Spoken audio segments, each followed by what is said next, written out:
La demencia afecta a más de 50 millones de personas en todo el mundo. Entre el 5 y el 8% de la población mayor de 65 años sufre de algún tipo de demencia. Se estima que más de 80 millones de personas sufrirán de demencia para el año 2030 y más de 150 millones para el año 2050. Si quieres saber más acerca de sus causas, sus síntomas e incluso de cómo prevenirla, quédate y te lo cuento.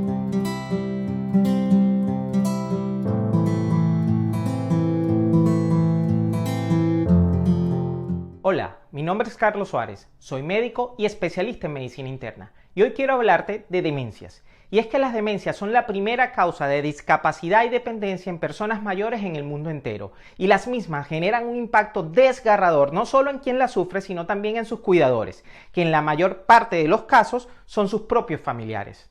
La demencia es un síndrome de naturaleza generalmente crónica y o progresiva, caracterizado por un deterioro de la función cognitiva, es decir, de las capacidades de procesar el pensamiento. La misma afecta no solo la memoria, sino que también a otros aspectos como el pensamiento y la orientación, la comprensión y la capacidad de cálculo, el aprendizaje, el lenguaje y el juicio. Además, este deterioro cognitivo suele estar acompañado y en ocasiones precedidos de un deterioro en el control de las emociones, alteraciones en el comportamiento y en la motivación.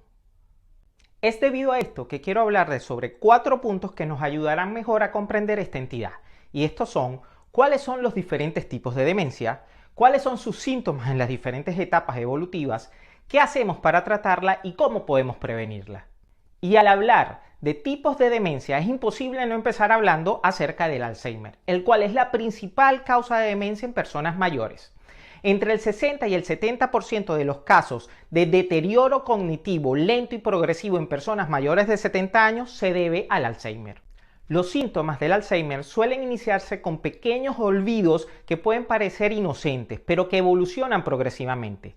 También pueden presentarse otras situaciones como la dificultad para el manejo del dinero, realizar compras, conducir vehículos, aprender nuevas palabras, seguir instrucciones o incluso puede haber desorientación. Otro tipo de demencias frecuentes en las personas mayores de 70 años son las demencias cerebrovasculares. Las mismas pueden presentarse en forma aislada o en relación con el Alzheimer, lo cual no siempre es fácil de determinar. El antecedente de apoplejías o eventos cerebrovasculares más frecuentemente isquémicos que hemorrágicos, así como una evolución irregular en asociación o relacionadas con estos eventos cerebrovasculares, siempre orienta el diagnóstico de este tipo de demencias. La presencia de hipertensión arterial, de arritmias cardíacas como la fibrilación auricular o la evidencia de microinfartos cerebrales con deterioro de la sustancia blanca son hallazgos fuertemente sugestivos de este tipo de demencias. Un 9% de las demencias se presentan en personas menores de 65 años. En estos casos hablamos de demencias de aparición precoz o de aparición temprana. La mayor parte de ellas está producida por la llamada demencia frontotemporal, la cual es más frecuente en varones y hasta en un 20% de los casos se identifican antecedentes familiares. En este tipo de demencia, más que la memoria, se ve afectada la personalidad. Los individuos pueden mostrarse apáticos, pero con pérdida de control de los impulsos, lo cual puede llegar a la agresividad. Se dificultan las interacciones sociales y los individuos empiezan a presentar comportamientos compulsivos, como por ejemplo la ingesta copiosa de alimentos. También se pueden ver afectados el lenguaje y las funciones motoras finas. Otros tipos de demencia son las asociadas al alcoholismo y al consumo de drogas. Ambas situaciones cursan con un deterioro cognitivo que, si se eliminan las causas, pueden ser reversibles, pero de no ser así, pueden evolucionar a una demencia con todas sus manifestaciones clínicas. Existen muchos otros tipos de demencias asociadas a causas menos frecuentes, como por ejemplo las deficiencias de vitaminas. Entre ellas, probablemente las más conocidas, la deficiencia de vitamina B1 y B12 por su relación con el alcoholismo. También podemos encontrar demencias asociadas a trastornos endocrinos como por ejemplo el hipotiroidismo o a insuficiencias orgánicas como la insuficiencia hepática y la insuficiencia renal. En algunos países, sobre todo de bajos ingresos, las demencias producidas por infecciones son algo más frecuentes, como por ejemplo aquellas producidas por infecciones asociadas al VIH, la tuberculosis meningia o la neurosífilis. También debemos mencionar aquellas producidas o asociadas a lesiones cerebrales como por ejemplo los traumatismos cráneoencefálicos o la presencia de tumores cerebrales, ya sean estos primarios o metastásicos. Por último, enfermedades psiquiátricas como la esquizofrenia o la depresión también pueden conllevar a una demencia, pero es importante mencionar que en las fases iniciales de la demencia muchos pacientes cursan con síntomas depresivos y diferenciar entre estas dos situaciones, entre causa o efecto, es importante para orientar adecuadamente el tratamiento. Ahora bien, para profundizar en cuáles son los síntomas y la evolución de demencias crónicas y frecuentes como el Alzheimer y la demencia vascular, debemos primero aclarar algunos conceptos relacionados con el deterioro cognitivo, pasando desde el delirio hasta la demencia. Empecemos por el delirio, en el cual, sin entrar en grandes detalles, podemos decir que también observamos un deterioro cognitivo que se establece en forma aguda y rápida. Lo mismo ocurre en el transcurso de minutos, horas o máximo de días. Asimismo, por lo general podemos identificar una causa que lo desencadene y de corregirse esa causa, frecuentemente los síntomas son reversibles. El delirio puede presentarse en personas de cualquier edad y no es precisamente la memoria el proceso mental que más se afecta, sino la conciencia del individuo sobre el entorno que lo rodea. Una persona delirante puede presentarse desde somnoliento hasta agitado, con una percepción errada de la realidad que lo rodea, como por ejemplo percibir a un amigo o a un familiar como una persona extraña, un trabajador o incluso un enemigo. El siguiente en el cual tenemos que enfocarnos es en el llamado deterioro cognitivo leve, el cual es un proceso que se instaura y evoluciona a lo largo de muchos años, pasando muchas veces desapercibido. En el mismo encontramos trastornos de la memoria, el lenguaje e incluso de las funciones motoras ejecutivas, pero dichos déficits no son lo suficientemente graves para evitar que el individuo sea una persona funcional dentro de la sociedad.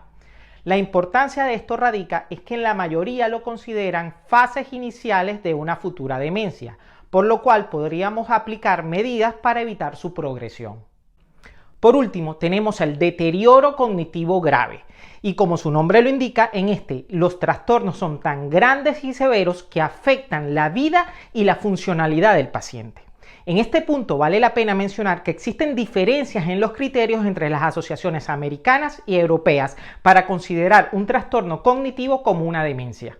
Por ejemplo, las asociaciones neuropsiquiátricas americanas hacen énfasis en el grado de afección o impacto que tienen los síntomas sobre la vida del paciente. Por otra parte, las europeas introducen un criterio temporal en el cual los síntomas deben estar presentes por al menos 6 meses para hacer una diferenciación entre un deterioro cognitivo y una demencia. Sin embargo, en cualquiera de los casos, los síntomas y la evolución es la misma. Conociendo esto, podemos ubicar los signos y síntomas de las demencias más comunes dentro de 3 etapas en su evolución. En etapas iniciales, pequeños fallos de la memoria, así como la pérdida de la noción del tiempo o la desubicación espacial, inclusive en lugares ya conocidos, pueden hacerse presente lenta y paulatinamente al punto de pasar desapercibidos. Ahora bien, no toda persona que experimente estos fallos de memoria o momentos de confusión va a desarrollar una demencia. Y para poder diferenciar esto debemos conocer un poco acerca de cómo es el proceso de la memoria. El mismo ocurre en un proceso de 3 etapas, que empieza con la codificación de los impulsos que percibimos a través de los órganos de los sentidos en señales que puedan ser organizadas y almacenadas en nuestro cerebro, para posteriormente poder ser recuperadas en forma de recuerdos. Y es importante mencionar que en el proceso de codificación juega un rol fundamental tanto la atención como la concentración, ya que si no prestamos atención y no nos concentramos en los impulsos que nos rodean, vamos a ser incapaces de generar recuerdos a partir de ellos. Es decir, que si no prestamos atención en un sonido, un nombre, una cara o en dónde colocamos las llaves, será imposible recordar estos hechos. Y es que la mayor parte de las veces que una persona menor de 65 años manifiesta problemas de memoria, el problema realmente se encuentra en su atención o en su concentración. Por lo tanto, no son producidas por demencias, las cuales afectan más los procesos de almacenamiento o recuperación. En etapas intermedias vemos una progresión de los síntomas antes mencionados. Y es que, por ejemplo, la desubicación puede ocurrir incluso en el mismo hogar. Puede haber problemas de comunicación y el paciente puede llegar a necesitar apoyos para su aseo y cuidado personal. También podemos observar cambios en el comportamiento como por ejemplo la deambulación sin sentido o la repetición frecuente de preguntas. En etapas avanzadas, la dependencia de los cuidadores es total o casi total. Y es que en este punto los pacientes presentan siempre desubicación en tiempo y espacio. Son incapaces de ocuparse de su cuidado personal. No reconocen amigos y o familiares, con una severa afectación de sus conductas. Incluso sus capacidades motoras están afectadas, al punto de tener dificultad para caminar. Y es que en etapas avanzadas, la memoria se ve tan afectada que no solamente se pierde la esencia propia del individuo, ya que son nuestras memorias y recuerdos los que nos definen, sino que también somos incapaces de generar nuevos recuerdos. Para comprender esto debemos saber que existe una memoria sensorial, la cual es muy volátil, dura apenas unos segundos y es la producida por la captación de los impulsos o estímulos a través de los órganos de los sentidos. Le sigue una memoria a corto plazo, la cual puede durar algunos minutos, y finalmente una memoria a largo plazo, la cual se logra al fijar esos recuerdos en nuestro cerebro. Para que ocurra esto último, es decir, la fijación de los recuerdos, es importante la repetición.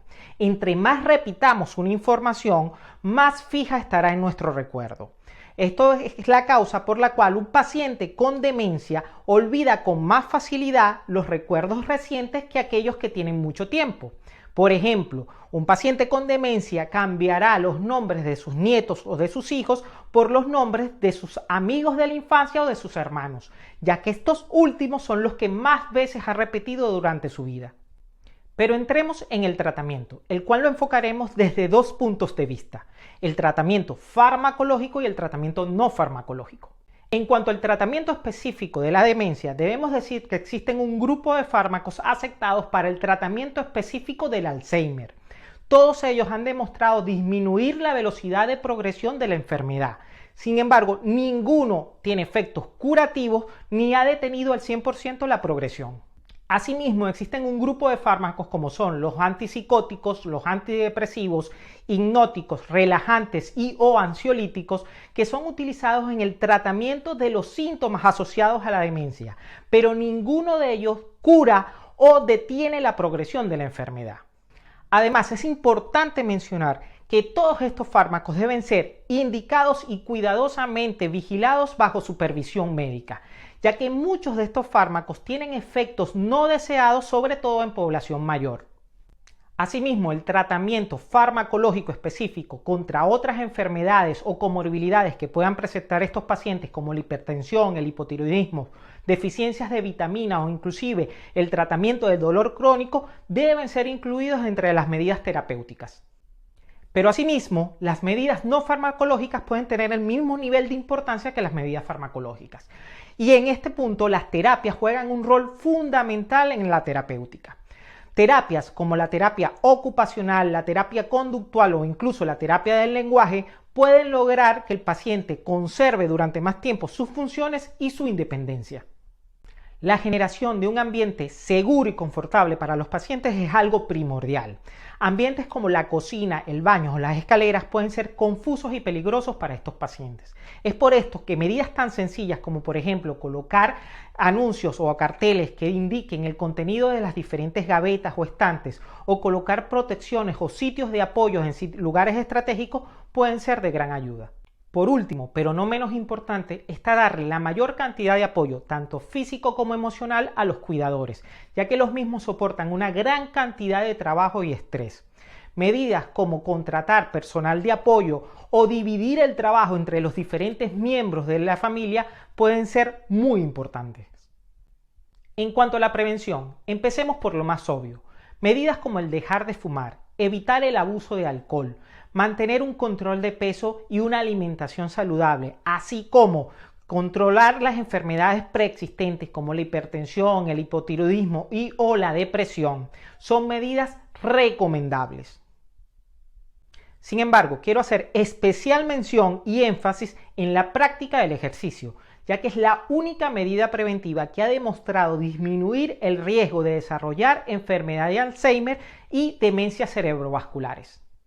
Asimismo, debo mencionar que el bajo nivel intelectual, el aislamiento social y la inactividad cognitiva son condiciones que están asociadas a un aumento del riesgo de desarrollar demencias a futuro.